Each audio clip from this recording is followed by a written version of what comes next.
I-unbox at testing naman natin itong bago nating power tools from Powerhouse. Ito nga yung rotary grinder set. Ito nga tool set na ito ay ang bongga kasi napakadami na niyang iba't ibang drill bit. Meron nga itong grinding disc, grinding stone, abrasive disc, wire brush, grinding wheel at may mga cute sizes din ng drill bit. This is a high-performance tool designed for grinding, cutting, polishing, sharpening, and drilling applications. At syempre, sinubukan nga namin yung ibang bala nito. Gaya nitong napaka-cute na parang sander o pangliha. Magugulat ka din nga at kahit pala ang liit-liit ng tool na to, napakalakas din nga talaga. Medyo nangangapa pa nga kami sa paggamit nito kasi first time nga namin makagamit nito. At sunod na sinubukan naman namin ay itong abrasive disc. Ang astig at talaga namang nakakaputol din nga siya nitong curtain rod. At pati na rin nga ng PVC na to ay ang bongga. Ma-amaze ka din naman talaga kasi kahit maliit lang tong tool na to. At ang mga bala nito ay napakalakas din naman talaga. At eto ang rotary set na to ay may kasama din na maliliit at iba't ibang sizes ng drill bit.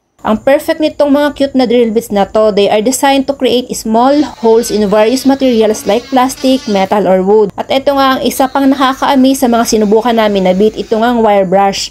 After gamitan ng wire brush, ginamitan naman namin ito nitong polishing buffing wheel para mas maging makintab itong centavo coin.